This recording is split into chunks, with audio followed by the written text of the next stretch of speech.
السلام علیکم کے اس کے ناول پہ آپ سب کو ویلکم۔ ایک خوبصورت ناول پیش کر رہے ہیں جس کا نام ہے نہ دل کو راہ پر لائے۔ ناول کی رائٹر ہیں کنیز نبوی۔ چلیے چلتے ہیں ناول کی جانب۔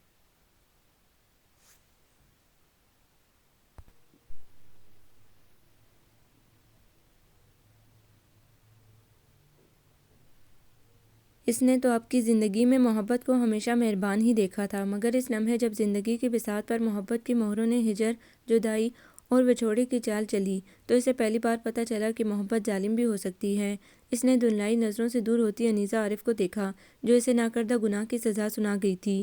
سیف مصطفیٰ نے آنکھیں موند کر نمی کو اندر دھکیلا اور لب بھینچ کر ہاسٹل سے باہر نکل آیا۔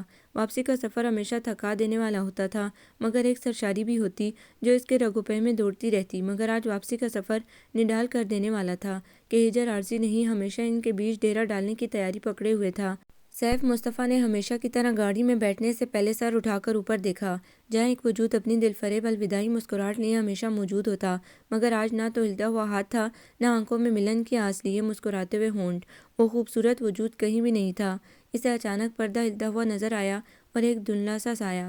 نہیں، پردہ تو ہوا سے بھی ہل سکتا ہے اور سایہ میرا وہم ہو سکتا ہے۔ اس نے گاڑی سٹارٹ کی۔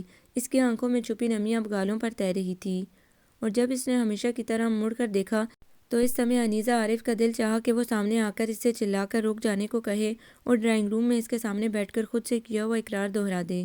سیف مصطفیٰ، مانا کہ تم اس معاشرے کے مرد ہو، مگر میں عورت کی اصلی وفا کی وارث تمہارے بغیر نہیں رہ سکتی کہ عورت کی یہی کمزوری ہے، وہ چاہتی نہیں بوجھتی ہے۔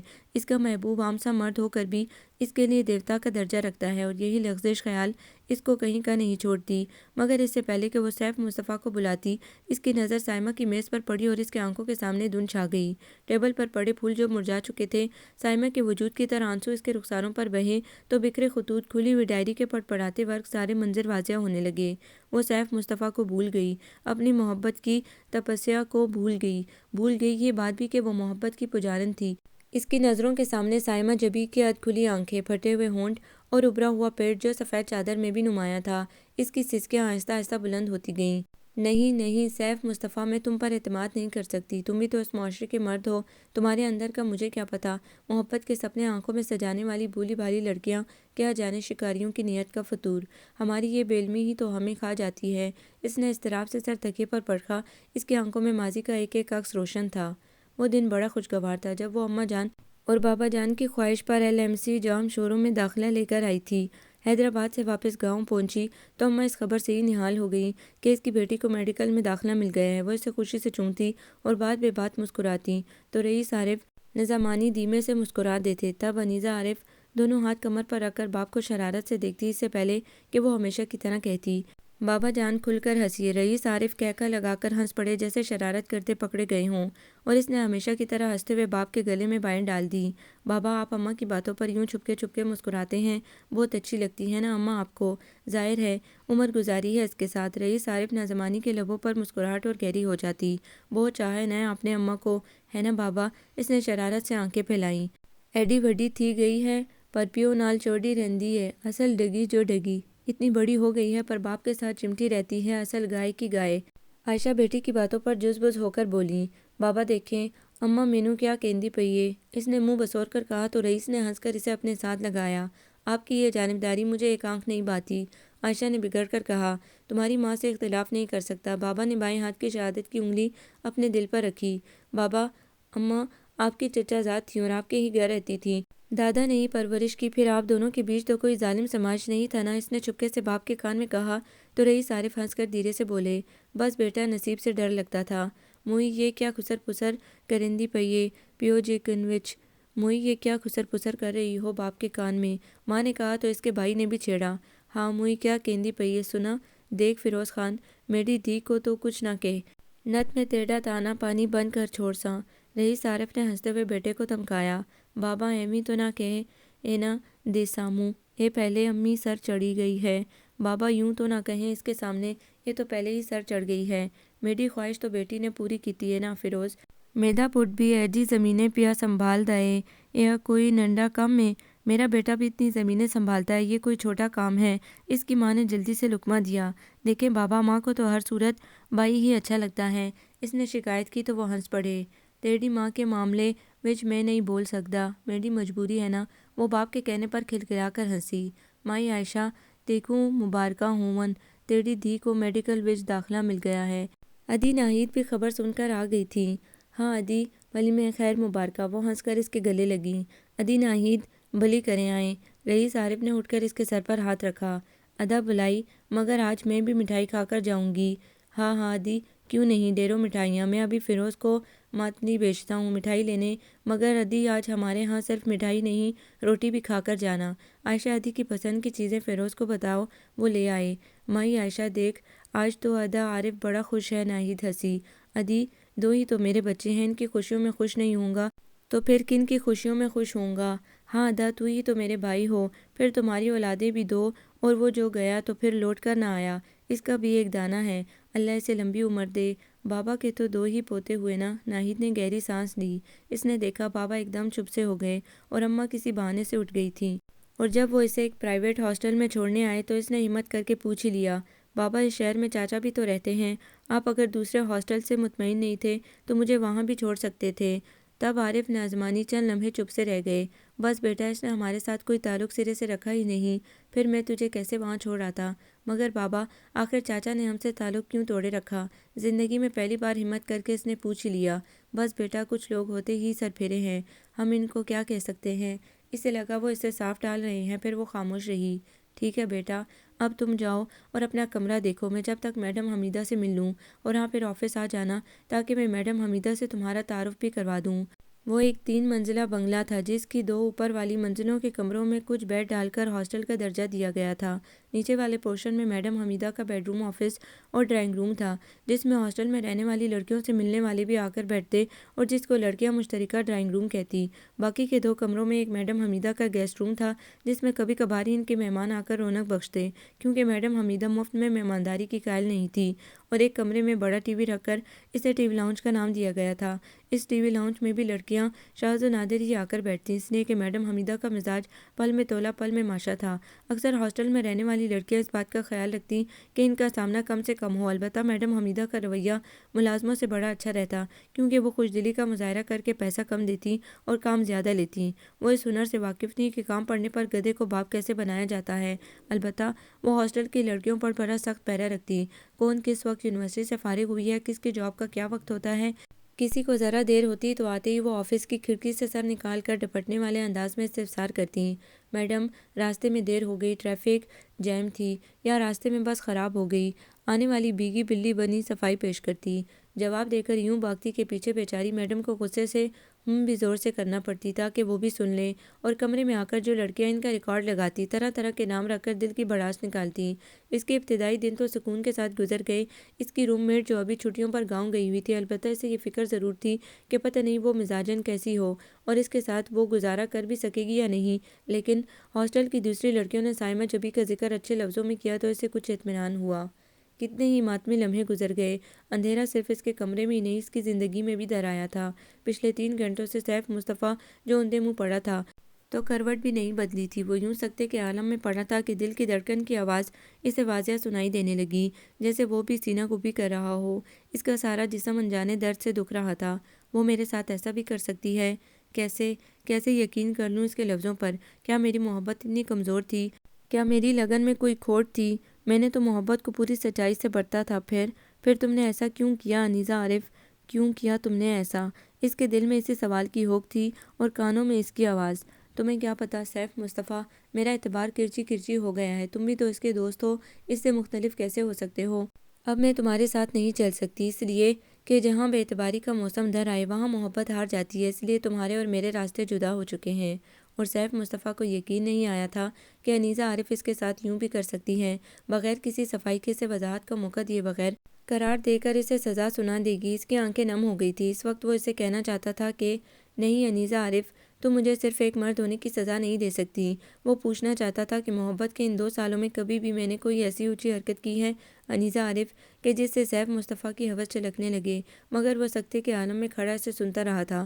وہ صرف فیصلہ سنانے کے لیے آئی تھی اور سنا کر چلی گئی، اور وہ اپنے خوابوں کی راکھ اڑاتے بمشکل ڈرائیونگ کر کے گھر پہنچا تھا اور تب سے بے سود پڑا تھا۔ اس سے پہلے اس کا ذاتی ملازم اسے 3 بار کھانے کا پوچھنے آیا تھا، مگر ہر بار وہ کہتا خان مجھے اکیلا چھوڑ دو، اس نے دوپہر کا کھانا بھی نہیں کھایا تھا۔ سیف بیٹا۔ غلام مصطفیٰ اندر داخل ہوئے تو اس کے کمرے میں اندھیرا تھا۔ انہوں نے ٹٹول کر بٹن ڈھونڈا، اگلے ہی لمحے کمرہ روشن ہو گیا۔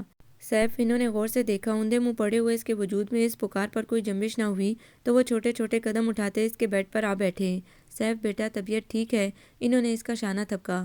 سیف، ان کے لہجے میں تشویش نمایاں تھی۔ انہوں نے دونوں کندھوں سے پکڑ کر اس کا رخ موڑا تو اس کا وجود شدید گرم محسوس ہوا۔ انہوں نے ایک دم گھبرا کر اسے سیدھا کیا۔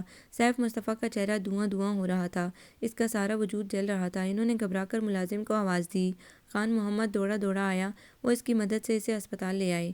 کوئی بات نہیں رئیس غلام مصطفیٰ، پریشانی کی بات نہیں ہے، بخار اتر جائے گا، ڈاکٹر عبدالقادر نے انہیں دلاسا دیا۔ مگر وہ ٹھیک تھا، پھر اچانک اس کی یہ حالت۔ رئیس، بچے ہیں، احتیاط نہیں کرتے، تم خواہ مخواہ پریشان ہو رہے ہو۔ ڈاکٹر عبدالقادر نے مسکرا کر ان کا شانہ تھپکا۔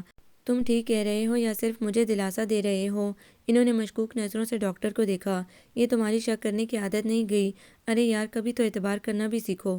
میں ڈاکٹر ہوں، بچپن سے اس کا علاج کر رہا ہوں، یہ ہمیشہ بے احتیاطی کی وجہ سے بیمار ہو جاتا ہے۔ چلو آج رات تمہارے اطمینان کے لیے اسے اسپتال میں ایڈمٹ کر لیتے ہیں۔ ہاں یہ صحیح ہے، انہوں نے فوراً تائید کی۔ پھر وہ ساری رات ماضی کی گرد چاٹتے رہے۔ سر آپ لیٹ جائیں، ہم ہیں نا پیشنٹ کا خیال رکھنے کے لیے۔ ڈیوٹی ڈاکٹر نے ان سے کہا۔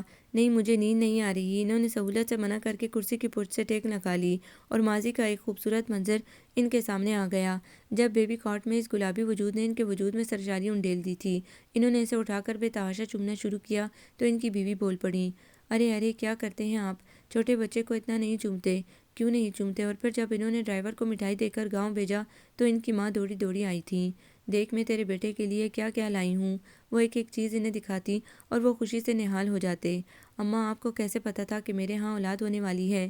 ارے پاگل، بھلا ماں بھی کبھی بچوں کی خوشیوں سے بے خبر ہوتی ہے بھلا؟ وہ سادگی سے ہنسی۔ غلام مصطفیٰ، میں تیرا حصہ ڈوبنے نہیں دوں گی۔ میں تیری بیوی کے لیے زیورات بھی لائی ہوں جو تیرا حصہ بنتا تھا۔ میری مان، اب ضد چھوڑ دے، چل کر باپ کو منا لے۔ اماں، آپ کے کہنے پر ہر بار میں جاتا ہوں، مگر ہر بار بابا کہتے ہیں میرا ایک ہی بیٹا ہے جو میرے ساتھ رہتا ہے، تجھ سے تو میں کب کا ناتا توڑ چکا۔ اب آپ بتائیں میں کیا کروں؟ ہاں، تمہارے باپ کی ضد بڑی خراب ہے، وہ مجھے بھی تھوڑی آنے دے رہے تھے، مگر بیٹا میں نے سامان باندھا اور آ کر گاڑی میں بیٹھ گئی۔ تیرے باپ کو میں نے صاف کہا، اب اگر آپ مجھے گھر سے نکال بھی دیں گے تو بھی میرے غلام مصطفیٰ کا گھر ہے، 2 وقت کی روٹی ضرور کھلائے گا وہ مجھے۔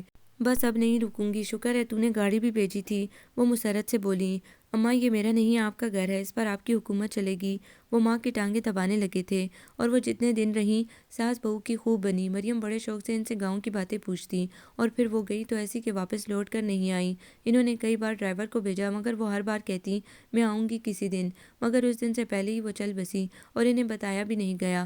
گاؤں کا ایک دوست سب سے چھپ کر انہیں بتا گیا۔ وہ روتے ہوئے گاؤں پہنچے تو جنازہ اٹھ چکا تھا۔ وہ گاڑی دوڑاتے ہوئے قبرستان پہنچے تو دعا مانگی جا رہی تھی۔ انہوں نے نم آنکھوں سے مٹی کو چھوتے ہوئے دعا میں شرکت کی اور روتے ہوئے انتہائی صدمے کے عالم میں باپ سے کہا، بابا آج کے دن بھی آپ نے مجھے نہیں بلایا، اب میں کبھی بھی اس گاؤں میں لوٹ کر نہیں آؤں گا۔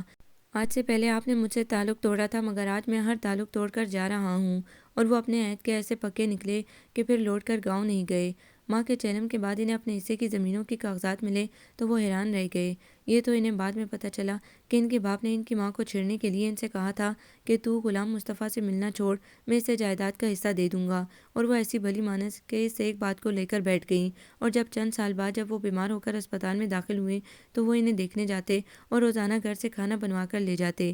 وہ ان کے سر پر ہاتھ رکھتے، دعائیں دیتے ہوئے آبدیدہ ہو جاتے، مگر جب اسپتال میں ان کا انتقال ہو گیا تو وہ وہیں سے چلے آئے۔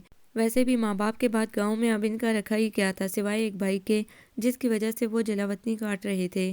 ان کی ساری خوشیاں اب مریم اور سیف کے لیے وقف ہو گئی تھیں۔ بینک کی جاب ان کا شوق تھی، پھر ضرورت بن گئی، مگر جب ان کا حصہ انہیں مل گیا تو پھر ضرورت نہ رہی تھی، لیکن وہ جاب کرتے رہے۔ البتہ ان کا جاں نثار ملازم خان محمد ہی جائیداد کے سارے معاملات وہ سنبھالتا۔ انہیں تو گھر بیٹھے رقم مل جاتی تھی۔ سیف کے بعد ان کے آنگن میں کوئی اور پھول نہیں کھلا، سو ان کی ساری توجہ کا مرکز سیف ہی ہوتا۔ وہ ہر بات سے واقف رہنے کی کوشش کرتے۔ جب وہ اپنے شوق سے میڈیکل میں آیا تو زیادہ مصروف ہو گیا۔ اس کی شامیں اکثر باہر گزرتی۔ جب وہ شکوہ کرتے تو وہ ہنس کر کہتا، بابا دوستوں کے ساتھ اسٹڈی کرنے جاتا ہوں۔ مریم بگڑتی، جوان لڑکا ہے، چھوڑیں، کیوں اتنی پوچھ گچھ کرتے ہیں؟ اس دور میں تو اتنی پوچھ گچھ لوگ لڑکیوں سے نہیں کرتے، آپ بیٹے کا ناک میں دم کر دیتے ہیں۔ اور وہ کہتے یہی تو عمر ہوتی ہے لڑکوں کے بننے کی اور بگڑنے کی، جب لڑکوں کی ہر خواہش پوری ہو رہی ہو تو وہ کچھ ایسی خواہشیں پال لیتے ہیں جو جان کا روگ بن جاتی ہیں۔ وہ اچانک چونک کر ماضی کی گلیوں سے باہر آ گئے۔ سیف نے کچھ کہا تھا، انہوں نے قریب ہو کر سننے کی کوشش کی۔ تم میرے ساتھ ایسا نہیں کر سکتی۔ انہوں نے غور سے بیٹے کو دیکھا، جو کچھ وہ غنودگی میں کہہ رہا تھا وہ اسے سمجھنے کی کوشش کرنے لگے۔ کیا سیف کسی کو پسند کرنے لگا تھا؟ مگر مجھے اس بات کا علم کیوں نہ ہو سکا؟ وہ چند دنوں میں ہی سائمہ جبی سے گل مل گئی تھی، حالانکہ دونوں کی طبیعتوں میں بہت فرق تھا۔ وہ پارا صفت اور یہ مستقل قرار، وہ طبعاً ہنسمکھ، گلنے ملنے والی، یہ سنجیدہ مزاج، محتاط رہنے والی۔ اس فرق کے باوجود دونوں میں دوستی ہو گئی۔ سائمہ اکثر اسے چھیڑتی، سنا ہے نظامانیوں میں وفا کم کم پائی جاتی ہے۔ غلط سنا ہے تم نے، آزما کر تو دیکھو۔ وہ فوراً تردید کرتی، یعنی آزمانے کے لیے مجھے کسی نازمانی سے دل لگانا پڑے گا؟ وہ صدمے سے دیدے پھاڑ کر شرارتاً کہتی، کسی اور سے نہیں مجھ سے۔ وہ ہنس کر اس کے بیڈ پر آ بیٹھی۔ کیا خاک مزہ آئے گا؟ وہ برا سا منہ بناتی تو انیسہ عارف بے ساختہ ہنستے ہوئے اسے تکیہ کھینچ مارتی۔ پھر اچانک سائمہ جبھی اپنی شامیں باہر گزارنے لگی۔ شروع میں تو اس نے توجہ نہ دی کہ وہ گھومنے پھرنے، شاپنگ کرنے اور کھانے پینے کی شوقین تھی، مگر جب وہ کالج سے آ کر شام کو مستقل باہر جانے لگی تو اس کا ماتھا ٹنکا۔ چونکہ دوسروں کے معاملات میں مداخلت کرنا اس کی عادت نہیں تھی، اس لیے بھی کبھی اس نے سائمہ سے پوچھا نہیں تھا۔ اس نے دیکھا تھا کہ سائمہ کی پڑھائی میں بھی پہلی سی دلچسپی باقی نہیں رہ گئی تھی۔ وہ اکثر کتاب کھولے سوچ میں گم ہوتی۔ یہ پڑھائی ہو رہی ہے، وہ ڈانٹ کر کہتی تو وہ جان بوجھ کر ڈرنے کی ایکٹنگ کرتے ہوئے اس طرح اچھلتی کہ اس کے سامنے کھلی ہوئی کتاب زمین پر جا گرتی اور وہ اس کی لاجواب ایکٹنگ پر ہنس پڑتی۔ میں سوچ رہی تھی کہ اندر سے انسان کتنا بدصورت ہے، نیلا، پیلا، لال، سبز رنگ، ریشے، پٹھے، ہڈیاں، گوشت۔ سوچوں تو متنی ہونے لگتی ہے۔ وہ بڑی معصومیت سے منہ بنا کر کہتی تو انیسہ عارف ہنس پڑتی، پکی فنکار ہو تم، ویسے کہتی سچ ہو۔ اللہ سائی نے انسان کو کمال کی پوشاک پہنا کر خوبصورت بنا دیا ہے۔ لیکن سائمہ کے بدلے ہوئے رویے سے اسے تشویش ہونے لگی تھی۔ اور تو اور اس کے معاملات میں وہ چنگیز خان کی ہمشیرہ میڈم حمیدہ بھی کچھ نہ بولتی۔ آج آئے تو ضرور پوچھوں گی، اس نے دل ہی دل میں تہیہ کیا۔ رات کے 9 بج رہے تھے۔ اس نے ٹہلتے ہوئے کھڑکی کا پردہ سرکایا۔ سائمہ 2D سیلون سے اتر رہی تھی اور اس نے دیکھا کہ ڈرائیونگ سیٹ پر بیٹھے ہوئے نوجوان نے کھڑکی سے سر نکالا، ہاتھ ہلایا اور گاڑی زن سے بڑھا لے گیا۔ اس نے نیچے جھانک کر دیکھا کہ چوکیدار اب کیا کہتا ہے، مگر وہ سر جھکا کر تالا کھول رہا تھا۔ وہ خاموشی سے آ کر لیٹ گئی۔ چند منٹ بعد سائمہ گنگناتے ہوئے کمرے میں داخل ہوئی۔ کہاں سے آ رہی ہو؟ اس نے گھور کر پوچھا۔ حیدرآباد سے۔ اس نے بندے اتار کر ٹیبل پر رکھتے شرارتاً کہا، اچھا یہ تو نئی خبر ہے۔ وہ جل گئی۔ بائی دا وے ہم رہتے کہاں ہیں؟ اس نے طنزیہ انداز میں پوچھا۔ حیدرآباد میں۔ اس نے ہنستے ہوئے بے پرواہی سے کندھے اچکائے اور کپڑے لے کر واش روم میں گھس گئی۔ تو غصے سے انیسہ عارف نے غصے سے رلی تان لی۔ وہ کپڑے تبدیل کر کے منہ دھو کر اس کے بیڈ پر آ بیٹھی۔ ہاں محترمہ انیسہ عارف نازمانی صاحبہ، غالباً آپ ناراض ہیں۔ اس نے ہنستے ہوئے رلی کھینچی۔ جی نہیں، ہماری ایسی مجال کہاں۔ وہ رکھائی سے بولی تو اس کے جلے بنے انداز پر وہ کھلکھلا کر ہنس پڑی۔ محترمہ، بندی حاضر ہے آپ کی عدالت میں، آپ تفتیش کر سکتی ہیں۔ سائمہ، اگر میں تم سے کوئی ذاتی سوال کروں تو؟ اس نے سنجیدگی سے کہا۔ وہ انیسہ عارف کے سنجیدہ چہرے کو دیکھ کر خاموش ہو گئی۔ کچھ توقف کے بعد اس نے اس بات میں سر ہلاتے ہوئے کہا، مجھے پتہ ہے تم کیا پوچھنا چاہ رہی ہو، تم میری بہت اچھی دوست ہو اور تمہیں یہ حق حاصل ہے۔ وہ دھیمے سے مسکرائی۔ ٹھیک ہے، تمہیں پتہ ہے تو تم خود ہی بتا دو۔ وہ رلی ہٹا کر اٹھ کر بیٹھ گئی۔ مجھے سہیل اچھا لگنے لگا ہے۔ ہاں انیسہ، میرا دل میرے قابو میں نہیں رہا، سائمہ نے دھیمے سے کہا۔ اس کے انداز میں پشیمانی تھی۔ تو تم روز اس سے ملنے جاتی ہو؟ انیسہ نے کہا تو جواباً وہ خاموش رہی۔ سائمہ، ہمارے ماں باپ نے ہمیں یہاں اس لیے نہیں بھیجا ہے کہ ہم پڑھنے کے بجائے ادھر ادھر کی چیزوں میں انوالو ہو جائیں۔ کم از کم میری ماں نے مجھے کوئی ایسی نصیحت نہیں کی تھی کہ کسی سے دل نہ لگانا، محبت نہ کرنا۔ وہ اپنی ازلی بے نیازی سے بولی، مجھے پتہ ہے تم ایسی ہی ڈھیٹ ہو۔ ایک بات سمجھ میں نہیں آتی کہ ہمشیرہ چنگیز خان میڈم حمیدہ نے کس خوشی میں تمہیں اتنی چھوٹ دے رکھی ہے۔ پیسہ؟ وہ مسکرا کر اسے دیکھنے لگی۔ پیسہ بہت بری چیز ہے میری جان، اسے آپ لوگوں کو خرید بھی سکتے ہیں، ان کے منہ بھی بند کر سکتے ہیں۔ جی ہاں، ضمیر فروش لوگوں کو۔ اس نے جمائی لی۔ میں نے اس سے کہا میں جس وقت بھی آؤں گیٹ کھلا ہوا ملنا چاہیے۔ میرے معاملات میں آنکھیں کان اور زبان بند رکھو اور میرے گھر والوں سے میرے بارے میں کچھ نہ کہو تو میں تمہیں ہر ماہ طے شدہ رقم سے دوگنی رقم دے سکتی ہوں۔ اور وہ راضی ہو گئیں۔ وہ اطمینان سے بیڈ پر لیٹتے ہوئے بتا رہی تھی جس بات سے وہ سائمہ کو منع کرتی تھی، نہ چاہتے ہوئے وہ خود بھی اس کا شکار ہو گئی۔ اس نے لاکھ بھاگنا چاہا مگر محبت کے آگے اس کی ایک نہ چلی۔ اس نے کہ محبت اپنے شکار کا پیچھا کرتی ہے، جو اس سے بھاگتا ہے اس کے پیچھے بھاگتی ہے، شکار کو قید کر کے ہی چھوڑتی ہے۔ اس نے لاکھ خود کو سمجھایا اور شاید وہ خود کو سمجھانے میں کامیاب بھی ہو جاتی اگر سیف مصطفیٰ بھی اس کا پیچھا چھوڑ دیتا اور سائمہ اس کی پیٹھ ٹھوکنا بند کر دیتی۔ محبت کوئی جرم نہیں انیسہ عارف، جو تم یوں مجرموں کی طرح سر جھکائے پڑی رہتی ہو۔ نکلو اپنے حجرے سے باہر اور فخر سے دنیا کو فیس کرو کہ محبت تم پر مہربان ہوئی ہے۔ اس کی ان باتوں کے باوجود انیزہ عارف اس دن کو کوستی جب ہڑتال کے باوجود وہ کالج گئی اور پھر سیف مصطفیٰ کی گاڑی میں سائمہ کے ساتھ بیٹھ کر ہاسٹل تک آئی۔ وہ اکیلی ہوتی تو مر جاتی، مگر کبھی بھی سیف مصطفیٰ کی آفر قبول نہ کرتی، مگر اس کے ساتھ سائمہ تھی۔ سیف، سہیل اور سائمہ اس سے 1 سال سینئر تھے، مگر سائمہ کی روم میٹ اور دوست ہونے کی وجہ سے وہ اس کے گروپ میں ہی زیادہ نظر آتی۔ دوسری بات کہ سیف مصطفیٰ اور سہیل مزاری کی پگڑی بدل دوستی تھی، اور اکثر جب سہیل چند دن کے لیے گاؤں چلا جاتا تو سائمہ تک اس کی خیر خیریت سیف کے ذریعے ہی پہنچتی تھی۔ سہیل مزاری میں ہر وہ چیز تھی جو وڈیروں کی پہچان ہوتی ہے۔ اس کے مقابل سیف مصطفیٰ دھیمے مزاج کا سادہ سا بندہ تھا، جس میں جنوبی سندھ کی سادگی چھلکتی تھی، اور سہیل مزاری میں شمالی سندھ کی گرمائش سمائی ہوئی تھی۔ وہ حد درجہ جوشیلا اور جذباتی تھا۔ اس کا اندازہ اسے 2-3 ملاقاتوں میں ہی ہو گیا تھا۔ کچھ عرصے کے تجزیے کے بعد اس نے سائمہ سے اس بات کا اظہار بھی کیا تھا تو وہ کھلکھلا کر ہنس پڑی تھی۔ تو ٹھیک ہے نا، مردوں کو اپنے فیصلوں میں مضبوط اور جذباتی ہونا چاہیے، تمہارے سیف کی طرح نہیں کہ اسٹیچو کی طرح صرف شکل دیکھتا رہے۔ اس نے تمہارے سیف پر سٹ پٹا کر اسے دیکھا اور وہ اس کی گھبراہٹ سے جی بھر کر محظوظ ہوئی۔ اور جب اس نے سیف سے کالج کے علاوہ کہیں باہر ملنے سے انکار کیا تو سائمہ جھنجھلا گئی۔ تم بالکل بدھو ہو انیزہ عارف، اتنی احتیاط محبت کو کھا جاتی ہے۔ باہر ملنے میں کیا حرج ہے؟ ہم خود کو محبت سے نہیں روک سکتے، مگر غیر اخلاقی، غیر اسلامی اور معاشرے کی روایتوں سے متصادم حرکتوں سے تو روک سکتے ہیں نا۔ تم بیکار کی ضد کر رہی ہو انیزہ، وہ کمزور لہجے میں بولی۔ سیف نے میرے کان کھا لیے ہیں کہ تمہیں راضی کروں، بھلا اس میں برائی بھی کیا ہے؟ آخر میں بھی تو سہیل سے ملنے جاتی ہوں نا، بس چند گھنٹے کسی پارک میں یا ریسٹورنٹ یا سندھو کنارے پر بیٹھ کر مستقبل کی پلاننگ کرتے ہیں، ایک دوسرے کو حال دل سناتے ہیں، اور واپسی میں وہ مجھے ڈراپ کر دیتا ہے۔ تم میری بات نہیں سمجھ سکتی سائمہ، اس نے بے بسی سے کہا۔ اچھا تو پھر سمجھاؤ تم۔ وہ بری طرح چڑ گئی۔ دیکھو کہیں ہمیں کسی نے دیکھ لیا، میرے بابا نے، بھائی نے یا کسی رشتہ دار نے، تو کیا جگ ہنسائی نہیں ہوگی؟ ہم جب اپنے پسماندہ علاقوں سے اعلیٰ تعلیم حاصل کرنے نکلتے ہیں تو ہم پر بہت بھاری ذمہ داریاں پڑ جاتی ہیں، وہ رسانیت سے بولی۔ تمہاری یہ نرالی منطقیں میری سمجھ سے وقتاً باہر ہیں۔ ہم ان سے LMC میں ملتے ہیں، لائبریری میں بیٹھ کر باتیں کرتے ہیں، تو پھر کسی شام کو کہیں باہر ان سے ملنے میں کیا مذائقہ ہے؟ کالج کی بات اور ہے، وہاں ہم پڑھنے کے لیے جاتے ہیں، کسی سے ملنا یا بات کرنا معیوب نہیں سمجھا جاتا۔ ہمیں کسی سے کام بھی ہو سکتا ہے، مگر اس سے باہر یہ غلط بات ہے۔ تمہیں تو محبت کرنا ہی نہیں چاہیے تھی انیزہ، اتنی ڈرپوک دقیانوسی ہونا تم۔ کاش ایسا ہی ہوتا، مگر اب دل مانتا ہی نہیں کوئی نصیحت، وہ افسردہ سی بولی۔ تبھی تو کہتی ہوں محبت کے آگے ساری منطقیں، سارے جواز بیکار ہو جاتے ہیں۔ یہ بڑا انوکھا جذبہ ہے جو آپ سے اپنا آپ بھی چھین لیتا ہے۔ اور انیزہ عارف کی آنکھیں بھیگ گئیں، ایک بوجھ سا دل پر آ پڑا کہ کاش وہ بھی سائمہ جبی کی طرح محبت کے اس انوکھے جذبے کو پوری آزادی سے بھرپور طریقے سے محسوس کر سکتی، صرف محبت کی سرمستی میں مست رہتی، مگر دل پر عقل غالب آ جاتی تو اسے لگتا جیسے اس نے کوئی جرم کیا ہو، اپنی روایات سے بغاوت کی ہو، اور اپنے سادہ و نرم خو والدین کو دھوکہ دیا ہو۔ وہ اپنی جگہ چور سی بن گئی تھی۔ دوسری طرف وہ ایک دن سیف مصطفیٰ کو نہ دیکھتی تو بولائی سی پھرتی، فون کر کے اس کی خیریت دریافت کرتی، اور پھر اس سے بات کر کے جب مطمئن ہو جاتی تو اپنی بے خودی پر خود ہی ہنس پڑتی۔ محبت واقعی وہمی بنا دیتی ہے۔ اتنی محبت کے باوجود وہ سیف مصطفیٰ سے کہیں باہر ملنے کو تیار نہ ہو سکی۔ بالآخر اس کا حل بھی سائمہ جبی نے ڈھونڈا، اور ہمشیرہ چنگیز خان کی آنکھوں پر پیسوں کی ایسی پٹی باندھی کہ چند دن کے وقفے سے شام کو سیف اس کے سجے سجائے ڈرائنگ روم میں انیزہ کو منتظر ملتا۔ وہ دونوں سیاست، ادب، عالمی مسائل پر گھنٹوں باتیں کرتے۔ محبت محسوس کرنے کی چیز ہے تو ایک دوسرے کی سنگت ہی کافی تھی، خواہ گفتگو کسی موضوع پر ہو، اور جب کبھی وہ شاہ لطیف کی بات کرتے، ایک دوسرے کو بہت شعر سناتے، تو ان کے پور پور سے محبت چھلکنے لگتی۔ شاہ کا سارا رسالہ صرف محبت ہے، وہ کہتی تو سیف مسکرا کر اسے دیکھتا۔ مجھے تو لگتا ہے تم بھی شاہ کو کوئی سورمی ہو۔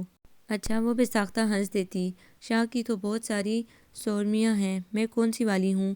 کم از کم لیلا نہیں، جس نے 9 لکھے ہار پر اپنا محبوب دے دیا تھا۔ وہ اس کے آنکھوں میں جھانکتا۔ مگر سیف تم یہ بھی تو دیکھو، پھر اس نے چینسیر کو منانے کو کیا کیا جتن کیے۔ مجھے ہمیشہ اس کا رقص جنوں حیرت میں مبتلا کر دیتا ہے، اس نے خواب ناک لہجے میں کہا۔ جب ناچتے ناچتے لیلا اپنی جان محبوب کے قدموں میں نچھاور کر دیتی ہے، اور پھر محبوب بھی اس کی یہ محبت دیکھ کر اپنی جان ہار دیتا ہے، اس کی آنکھیں نم ہو گئی۔ ہاں، مگر یہ بھی حقیقت ہے کہ عورت زر و جواہر پر اپنا محبوب بھی دے سکتی ہے، زیورات اس کی کمزوری ہوتے ہیں نا۔ سیف اسے اداسی سے نکالنے کی خاطر چھیڑتا۔ جی نہیں، وہ چڑھ کر کہتی۔ مالوی بھی تو شاہ کی سورمی ہے نا، جس نے اپنی پھٹی پرانی پیمن زدہ چادر کو کم خواب جواب زور و جواہر پر فوقیت دی اور عمر کو صاف جواب دے دیا کہ میں تیرے محلوں کو اپنے جھونپڑے پر قربان کر دوں گی۔ سیف کھلکھلا کر ہنس پڑتا۔ تو تم لیلا ہو یا ماروی؟ وہ شرارت سے کہتا۔ ماروی، وہ فخر سے کہتی۔ دیکھنا کہیں مجھے چھوڑ نہ دینا۔ وہ جان بوجھ کر اسے چڑھاتا۔ جی نہیں، ماروی نے عمر اور اس کے محلات کو چھوڑا تھا، اپنے منگیتر کو نہیں، وہ کہہ کر پچھتائی۔ سیف کے بلند کہکوں پر وہ کسیا گئی۔ تو کیا خیال ہے انگوٹھی پہننے کے بارے میں؟ لے آؤں؟ جی نہیں، اپنے اماں ابا کو لے کر آنا پھر، اس نے نظریں چراتے ہوئے کہا تو وہ بے اختیار ہنس دیا۔ وہ صحتیاب ہو کر گھر آیا تو خان محمد ہر وقت اس کے کمرے میں موجود رہتا۔ اس کے ساتھ دوہری مصیبت تھی، ہجر کا غم، جدائی کا درد، اوپر سے خان محمد کی موجودگی اسے کھل کر ماتم بھی نہ کرنے دیتی تھی۔ بابا اب میں ٹھیک ہوں، سوچ رہا ہوں کل سے پھر کالج جانا شروع کر دوں۔ وہ ڈائننگ ٹیبل کی کرسی کھینچ کر بیٹھتے ہوئے بولا۔ نہیں بیٹا، ابھی نہیں، کچھ دن اور ریسٹ کرو، صحت سب سے بڑھ کر ہے، پڑھنے کے لیے تو عمر پڑی ہے۔ مگر بابا اب میں ٹھیک ہوں، بہت حرج ہو گیا ہے پڑھائی کا۔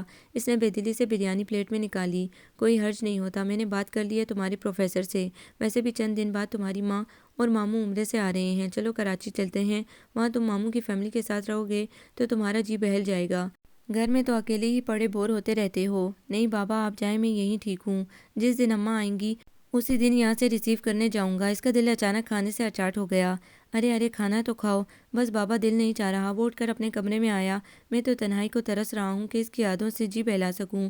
اب تنہائی کسے بری لگتی ہے؟ اس نے والیٹ نکال کر اس کی تصویر کو دیکھا۔ خان اندر کیوں آئے ہو؟ سیف بابا رئیس نے کہا کہ دیکھوں آپ کو کسی چیز کی ضرورت تو نہیں؟ مجھے کسی چیز کی ضرورت نہیں ہے اور تم نکلو میرے کمرے سے۔ وہ غصے سے چلایا تو خان محمد سر جھکا کر باہر نکل گیا۔ اس نے اندر سے دروازہ بند کر لیا۔ تمہارے بچھوڑے نے مجھے کہیں کا نہیں چھوڑا انیزا۔ وہ تھک کر بیڈ پر آ بیٹھا۔ کہاں جاؤں میں، کوئی جائے پناہ نہیں۔ اس کی آنکھیں نم ہو گئی۔ اس نے والیٹ میں لگی اس کی تصویر نکالی۔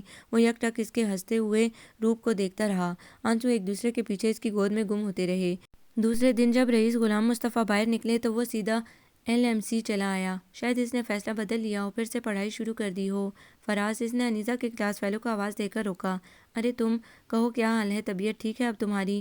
ہاں اب میں ٹھیک ہوں۔ سہیل کا کچھ پتہ چلا؟ بھاڑ میں جائے وہ بزدل، پتہ نہیں کہاں جا کر چھپا ہے۔ تم یہ بتاؤ، انیزا آئی تھی میری غیر موجودگی میں؟ اس نے بے تابی سے پوچھا۔ نہیں، سنا ہے اس نے پڑھائی چھوڑ دی ہے۔ ہاں تم نے صحیح سنا ہے۔ کیا اس نے تم سے بھی رابطہ توڑ لیا؟ اس نے مایوسی سے اس بات میں سر ہلایا۔ پھر کیوں پوچھ رہے ہو اس کا؟ چھوڑ دو اسے، وہ مسکرایا۔ اس نے حیرت سے فراز کو دیکھا۔ اس کو چھوڑنا اتنا آسان تو نہیں فراز۔ دیکھو یہاں اکثر قصوں میں ایسا ہی ہوتا ہے، افیئر چلتے ہیں، بڑی زوردار قسم کی محبتیں شروع ہوتی ہیں جس میں سے 99% محبتیں پڑھائی کے دوران دم توڑ دیتی ہیں، پھر پریکٹیکل لائف میں جب آتے ہیں تو سب کچھ بھول جاتے ہیں۔ میری محبت دم توڑنے والی نہیں ہے فراز، میری تو سانسوں میں بسی ہے۔ اگر میری محبت دم توڑے تو میری تو زندگی ہی ختم ہے۔ اس کی آنکھیں نم ہو گئیں۔ تم میرے ساتھ چل سکتے ہو، شاید ہم اس کے گاؤں کو ڈھونڈ نکالیں۔ تو کیا تمہیں اس کے گاؤں کا بھی علم نہیں ہے؟ حیرت ہے سیف، مجھے کیا پتا تھا کہ وہ راستے میں ہی ساتھ چھوڑ دے گی۔ اماں کو بتا کر اس کے گاؤں رشتہ مانگنے کے لیے بھیجتا تو پتہ بھی پوچھ لیتا، لیکن اس کا موقع ہی نہیں آیا۔ اس نے تفصیل بتائی۔ بس اتنا پتہ ہے کہ کوئی ضلع بدین میں نظامانیوں کا گوٹھ ہے جہاں رئیس عارف رہتے ہیں، ان کے 2 بچے ہیں، انیزا اور فیروز۔ ہم انیزا کا نام نہیں لے سکتے، رئیس عارف اور رئیس فیروز کا پتہ پوچھیں گے۔ تم نے رئیس عارف کو دیکھا ہے؟ فراز اس کی گاڑی میں بیٹھتے ہوئے بولا۔ نہیں، البتہ ایک بار انیزا نے مجھے کچھ تصویریں دکھائی تھی جو شاید اس نے اپنی کسی کزن کی شادی میں کھینچی تھی۔ اس میں رئیس عارف کا بھی ایک سائڈ پوز تھا، وہ کسی سے بات کر رہے تھے۔ وہ تصویر ایسی نہیں تھی کہ ایک نظر دیکھ کر ہی انہیں پہچان لوں۔ اس نے گاڑی سٹارٹ کرتے کہا۔ وہ امید و بہم کی کیفیت میں گرا، سارا دن اسے تلاشتا رہا۔ 3-4 گھنٹوں میں رئیس عارف نامی لوگ ملے بھی تو یا تو وہ نوجوان نکلے یا ان کی سماجی و معاشی حیثیت بالکل ہی نہیں تھی۔ وہ عام مزارے تھے۔ رات ہوئی تو وہ واپس لوٹ آئے۔ سیف گھر پہنچا تو رات کے 11 بج رہے تھے اور رئیس غلام مصطفیٰ پریشانی سے باہر ٹہل رہے تھے۔ تم کہاں چلے گئے تھے سیف؟ بابا دوستوں کے ساتھ ذرا گنجر جھیل تک گیا تھا گھومنے۔ اسے بروقت بہانہ سوجا۔ میں اب تھک گیا ہوں، سوؤں گا۔ وہ نظریں چرا کر جلدی سے اپنے کمرے کی طرف بڑھا۔ کھانا کھایا ہے؟ جی میں نے کھا لیا تھا۔ وہ جلدی سے اندر گھسا کہ کہیں وہ اس کی آنکھوں میں آنے والے آنسو نہ دیکھ لیں۔ دروازہ لاک کر کے وہ پھوٹ پھوٹ کر رو دیا۔ بچھوڑے کا درد اور بے مراد سفر نے اسے نڈال کر دیا تھا۔ کچھ بھی تو نہیں ملا تھا اس سے سارے دن کی مسافت کے بعد، کوئی اشارہ بھی نہیں۔ کہاں ڈھونڈوں میں تمہیں انیزا عارف؟ اس نے بے بسی سے دونوں ہاتھ بالوں میں پھنسائے۔ یہ پکڑو، سائمہ نے اسے 2 پیکٹ تھمائے۔ کیا ہے یہ؟ اس نے سوالیہ نگاہوں سے اسے دیکھا۔ کھول کر دیکھ لو تم، وہ مسکرائی۔ اس نے فوراً ریپر پھاڑا تو وہ اس کی عجلت پر ہنسنے لگی۔ آسمانی رنگ کا suit, matching jewellery, shoes, perfume, اس نے الجھی ہوئی نظروں سے سائمہ کو دیکھا جو چہرے پر کلینزنگ لوشن لگا کر ٹیشو سے صاف کر رہی تھی۔ سیف نے بھیجا ہے اور اس نے کہا کہ کل جب وہ تم سے ملنے آئے گا تو تم اسے انہی کپڑوں میں تیار ملو۔ تمہیں پتہ ہے کہ آج تک میں نے اس سے کوئی گفٹ نہیں لیا تو تم یہ چیزیں کیوں اٹھا کر لائی ہو؟ وہ ناراض ہوئی۔ تمہاری ساری منطقیں نرالی ہیں انیزہ، محبت بھی کی جا رہی ہے، ملاقات بھی کی جا رہی ہے، مگر باہر نہیں، ڈرائنگ روم میں جس کی کھڑکیاں جان بوجھ کر کھلی رکھی جاتی ہیں۔ وہ تلخ ہوئی تو اس نے افسردگی سے اسے دیکھا۔ دل کا کاروبار جاری مگر گفٹ لینے دینے سے انکاری۔ ہم شاپنگ کرنے گئے تو سیف بھی ساتھ ہو لیا اور کہا کہ کل انیزہ کو میں اپنی پسند میں رنگا ہوا دیکھنا چاہتا ہوں۔ مجھ سے تو غلطی ہوئی کہ اٹھا کر لے آئی، اب تم جانو اور سیف جانے، مجھے تو معاف ہی رکھو۔ اس نے کہتے ہوئے غصے میں کمبل اوڑھ لیا اور انیزہ چاہتے ہوئے بھی کچھ نہ کہہ سکی۔ وہ ہمیشہ سے ایسی ہی تھی، لہجے کی تلخیوں سے ڈرنے والی۔ دوسرے دن سائمہ صبح سے ہی تیاری میں لگی ہوئی تھی۔ زرد اور سرخ رنگ کے امتزاج والا سوٹ جس پر موتیوں کے ساتھ نفیس کڑھائی کی ہوئی تھی، اس نے استری کر کے الماری میں رکھا۔ تم آج یونیورسٹی نہیں جاؤ گی؟ اس نے ناشتہ کرتے ہوئے استفسار کیا۔ نہیں، کون جائے آج بور ہونے؟ وہ بے وجہ ہنسی۔ سچ کہا تھا سائمہ نے، وہ خود بھی آ کر بور ہوئی تھی۔ سہیل، سیف، سائمہ، اس کے گروپ سے کوئی بھی نہیں آیا تھا۔ اس نے بے دلی سے بڑی مشکل سے وقت گزارا تھا، پھر ہاسٹل میں کھانا کھایا اور سو گئی۔ اس کی آنکھ کھلی تو سائمہ تیار ہو رہی تھی۔ اس نے وال کلاک کی طرف دیکھا تو شام کے 5 بج رہے تھے۔ سائمہ کی تیاری آخری مراحل میں تھی۔ چلو اٹھو، تم بھی تیار ہو جاؤ، آخر کو تمہارا سیف بھی تم سے ملنے آئے گا۔ ویسے انیزہ تم ہو بہت ضدی، آج کے دن تو اس سے کہیں باہر مل لیتی۔ اس نے جیولری پہن کر پرفیوم اسپرے کیا۔ وہ کسل مندی سے لیٹی اسے دیکھتی رہی۔ اس نے جھک کر سینڈل پہنا، لپسٹک اٹھا کر پرس میں ڈالی۔ انیزہ، جن سے ہم محبت کرتے ہیں ان پر اعتماد کرنا ہی پڑتا ہے، ورنہ پتہ ہے کیا ہوتا ہے؟ اس نے شرارت سے اسے دیکھا۔ اس نے سوالیہ نظروں سے اسے دیکھا۔ وہ ہنس کر اس کے بیڈ کی طرف آئی۔ محبت کمزور ہو جاتی ہے پگلی، اب اٹھو بھی، سیف بھی آنے ہی والا ہوگا۔ اس نے کمبل اس پر سے کھینچ کر اتارا۔ ارے ارے، اٹھتی ہوں، سردی لگ رہی ہے، وہ چیخی۔ ایک تو تمہاری سردی ختم ہونے میں نہیں آتی۔ اس نے بڑبڑا کر بوکے اور گفٹ اٹھایا۔ اس کے جانے کے بعد بھی وہ آنکھیں موندے سستی سے لیٹی رہی۔ انیزہ باجی، آپ کا کوئی مہمان آیا ہے۔ ملازمت جس کے ذمہ ان سب کا کھانا اور پیغام رسی تھا، اسے بلانے آ گئی تھی۔ میں آ رہی ہوں 5 منٹ میں۔ وہ کمبل پھینک کر جلدی سے واش روم میں گھس گئی۔ تولیے سے منہ پونچھتی وہ ڈریسنگ ٹیبل تک آئی۔ عجلت میں بال بنا کر سادہ سے کاٹن کے سوٹ کی شکنیں اپنے ہاتھوں سے درست کی۔ اس کے بھیجے ہوئے گفٹ اٹھا کر نیچے ڈرائنگ روم میں آ گئی۔ صوفے پر بیٹھا سیف اسے دیکھ کر کھڑا ہو گیا۔ Thank you. اس نے مسکرا کر پھول اور کارڈ اس کے ہاتھ سے لے لیا۔ وہ جیبوں میں ہاتھ ڈالے لب بھینجے اس کے سادہ سے روپ کو خوش اور ناراضی کی ملی جلی کیفیت سے دیکھتا رہا۔ بیٹھو نا، تم کھڑے کیوں ہو؟ وہ خاموشی سے بیٹھ گیا۔ تمہیں دکھ ہو رہا ہے نا سیف کہ میں نے تمہارا بھیجا ہوا سوٹ نہیں پہنا؟ وہ کچھ بھی بولے بغیر لب بھینجے خاموشی سے اسے تکتا رہا۔ میں یہ سوٹ پہنوں گی مگر جائز حیثیت میں۔ ابھی تم لے جاؤ، جب اماں کو لے کر آنا تب یہ سوٹ بھی ان کے ہاتھ منگنی کی انگوٹھی کے ساتھ بھیجنا۔ اس نے کہتے ہوئے نظریں چرائیں۔ سیف کے بھیجے ہوئے لبوں پر بے ساختہ مسکراہٹ مچل گئی۔ کتنی خوبصورت بات کہی ہے تم نے، وہ کھل کر ہنسا، مگر سچ پوچھو تو یہ گفٹ نہ لینا تمہاری بوگس سوچ ہے، بالکل ہی دقیانوسی خیالات جو اس دور میں نہیں چلتے۔ نہیں سیف، یہ بوگس خیالات نہیں، تم غور کر کے دیکھو تو کچھ باتیں ایسی ہوتی ہیں جو ہمارے بس میں نہیں ہوتی۔ مثلاً؟ اس نے دلچسپی سے پوچھا۔ مثلاً محبت۔ اچھا، اور کچھ باتیں ایسی ہوتی ہیں جو ہمارے بس میں ہوتی ہیں۔ تم سمجھو کہ یہ گفٹ نہ لینا انہی باتوں میں سے ہے۔ تو کیا میری خوشی مقدم نہیں ہے تمہارے لیے؟ تمہاری خوشی مقدم ہے تب ہی تو میں تم سے ملنے آئی ہوں، ورنہ میں اتنی جلدی ملنے کی بھی قائل نہیں، جب تک ہمارے درمیان کوئی سماجی رشتہ نہ قائم ہو جائے۔ محبت سماجی رشتہ نہیں ہے۔ نہیں، یہ تو قلبی اور روحانی رشتہ ہے جو بعض دفعہ سماجی رشتوں کے تصادم میں آ جاتا ہے۔ وہ چند لمحوں کے سکوت کے بعد گویا ہوئی۔ محبت میرے لیے مادی چیز نہیں کہ اس کے ذریعے میں کوئی مالی یا مادی فائدہ ڈھونڈوں گی۔ ہم میں اور ان عورتوں میں کچھ فرق رہنے دو جن کا مشغلہ ہی مردوں کی جیبیں خالی کرانا ہے۔ ایسی عورتیں محبت پر زبردستی قابض ہوتی ہیں۔ وہ افسردگی سے کہنے لگی۔ اور محبت کن پر قابض ہوتی ہے؟ میرے جیسی عورتوں پر محبت قابض ہوتی ہے، جن کے لیے اہمیت ہوتی ہے تو صرف محبت کی، کوئی بھی مالی مادی فائدہ کوئی اہمیت نہیں رکھتا جن کے لیے۔ وہ ہلکے سے مسکرائی۔ تمہاری یہ بات بھی پیاری ہے، بالکل تمہاری طرح۔ اس دن وہ کمرے میں آئی تو اس کے دامن میں بہت خوش کن وعدے بندھے ہوئے تھے اور بہت خوبصورت لمحے جو اس کے دل میں بیٹھے مسکرا رہے تھے۔ ملازمہ آ کر اسے کھانا دے گئی۔ اس نے چند نوالے لے کر ٹرے واپس کر دی۔ ویسے بھی جس دن وہ بہت زیادہ خوش ہوتی اس دن کھانا اسے اچھا نہیں لگتا تھا، خوشی میں اس کی بھوک اڑ جاتی تھی۔ اف، 10 بج گئے، ابھی تک سائمہ نہیں آئی۔ وہ آ کر بستر پر لیٹ گئی، ریموٹ اٹھا کر مختلف چینل بدلتے انہی سوچوں میں اسے نیند آ گئی۔ نہ جانے کون سا وقت تھا جب دروازہ زور سے بند ہونے پر اس کی آنکھ کھلی۔ سائمہ، تم آ گئی؟ اس نے کمبل منہ سے ہٹائے بغیر پوچھا۔ ہاں، اسے لگا کہ اس کی آواز کانپ رہی ہے، سردی میں آئی ہے شاید اس لیے وہ پھر سو گئی۔ سیف کی کوئی خبر لیں، کل اس کا دوست کیا نام ہے بھائی؟ ہاں وہ فراز اس کا پوچھ رہا تھا کہ بہت دنوں سے پڑھنے نہیں آ رہا، وہ ٹھیک تو ہے؟ اب میں کیا کہتی اسے رئیس کہ گھر سے تو روزانہ اسی بہانے نکلتا ہے۔ رئیس غلام مصطفیٰ نے سگریٹ ایشٹرے میں رگڑ کر بجھا دیا۔ کہاں ملا تھا تمہیں؟ انہوں نے ہاتھ سے چائے کا کپ لے کر استفسار کیا۔ کل سینٹر پر ملا تھا، 1-2 بار وہ پہلے بھی گھر آ چکا ہے، سیف اور سہیل کے ساتھ اسٹڈی کرنے۔ وہ بیڈ کی پائنتی پر بیٹھ کر بولیں۔ ہاں ڈاکٹر عبدالقادر نے بھی مجھ سے شکایت کی ہے کہ سیف بہت دنوں سے کالج سے غیر حاضر ہے، اور یہ کہ وہ کسی الجھن کا شکار ہے اور ہمیں اس کی الجھن کا یہ پتہ لگانا چاہیے۔ میرے سامنے تو کھلتا نہیں، تم ماں ہو سکتا ہے تمہیں بتا دے، ذرا پوچھ کر تو دیکھو۔ وہ چائے کے ہلکے ہلکے گھونٹ لینے لگے۔ اپنے تئیں تو میں نے بھی بہت پوچھا ہے مگر اس نے بتایا نہیں، کہتا ہے اماں سہیل والا واقعہ میرے دماغ پر چڑھ گیا ہے، بس میں چند دنوں میں ٹھیک ہو جاؤں گا، تھوڑا سا وقت دے مجھے۔ پھر میرے ساتھ بیٹھتا ہے، باتیں کرتا ہے، وہ یہ سب مجھے دھوکہ دینے کی خاطر کرتا ہے، پر میں ماں ہوں، اس کی پریشانی مجھ سے کہاں چھپی رہ سکتی ہے؟ تو پھر بھی تم کوشش کرتی رہو، کیا پتہ کسی کمزور لمحے میں کھل جائے۔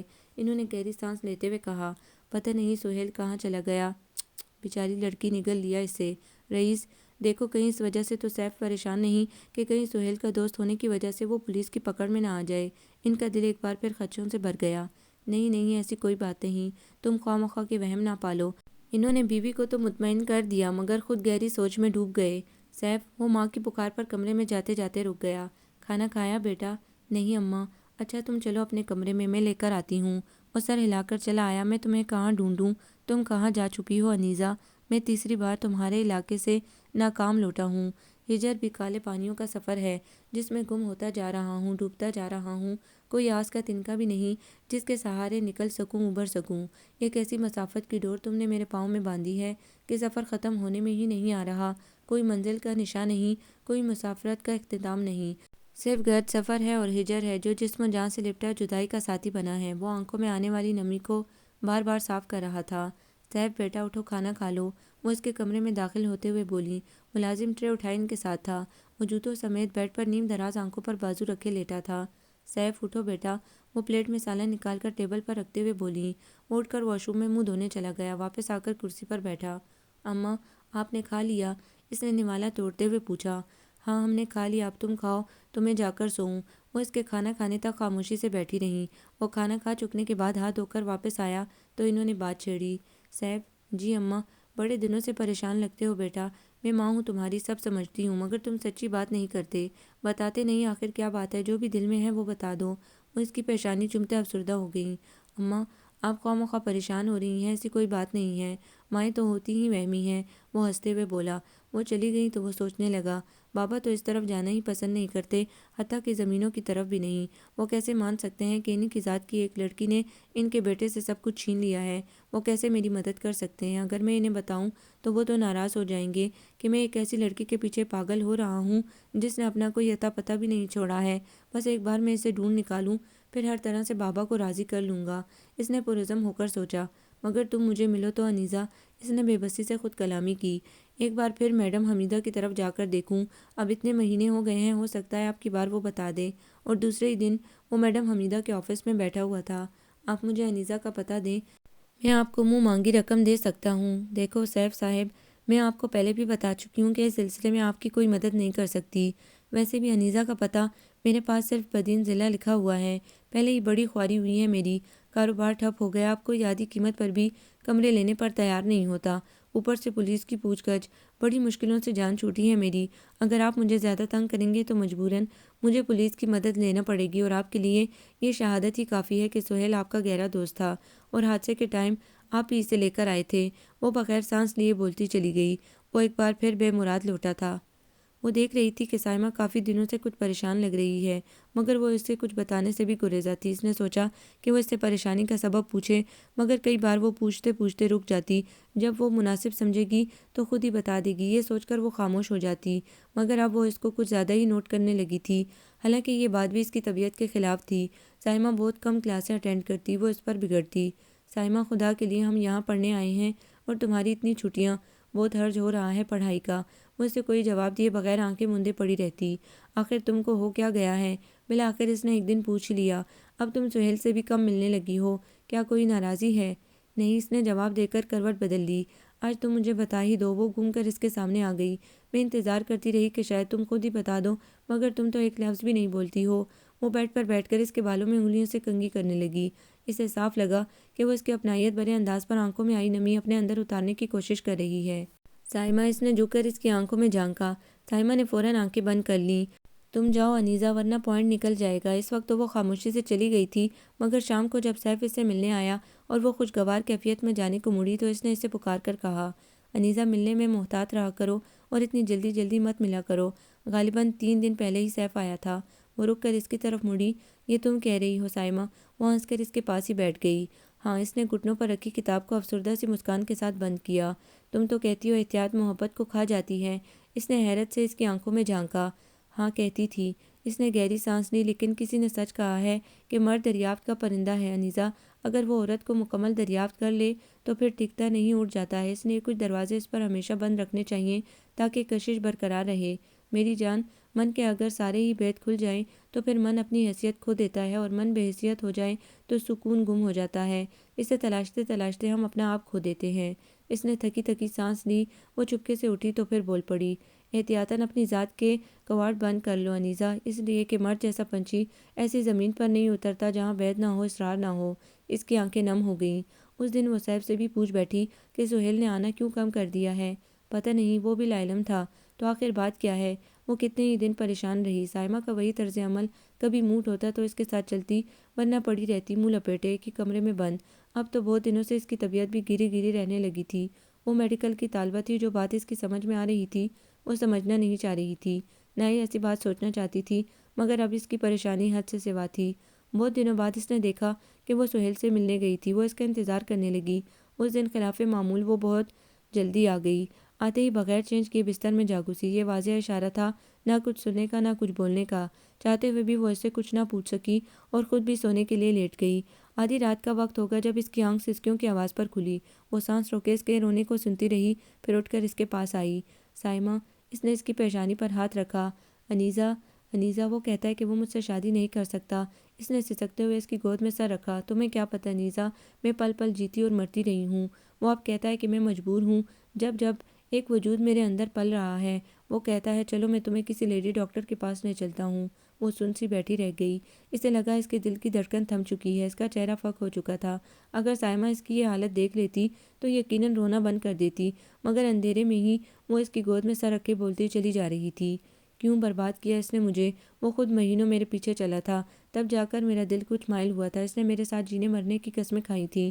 اب وہ مجھے پھانسی پر لٹکا کر خود بری ہونا چاہتا ہے۔ اسے پتہ ہی نہ چلا کہ کب اس کی سسکیاں سائمہ کی سسکیوں سے مل گئی۔ کتنے ہی کٹھن دن اور بے رحم راتیں گزر گئی جب وہ ایک دوسرے سے آنکھیں چراتی رہیں۔ تب ایک دن اس نے پوچھ ہی لیا، اب تم کیا کرو گی سائمہ؟ وہ کچھ دیر خالی نظروں سے اسے دیکھتی رہی۔ تم سیف کو کہو، شاید وہ اسے راضی کر لے۔ تمہیں پتہ ہے نا انیزہ، اب میں اپنے والدین کے پاس نہیں جا سکتی، اس لیے کہ اب میں ان کے لیے باعث شرم بن چکی ہوں۔ وہ مجھے اس حالت میں قبول بھی نہیں کریں گے۔ وہ صرف مجھ سے نکاح کر لے، پھر چاہے تو چھوڑ دے مجھے۔ تم سیف سے کہو وہ اس سے بات کر کے دیکھے۔ اس نے بڑی دقت سے سیف کو یہ بات بتائی۔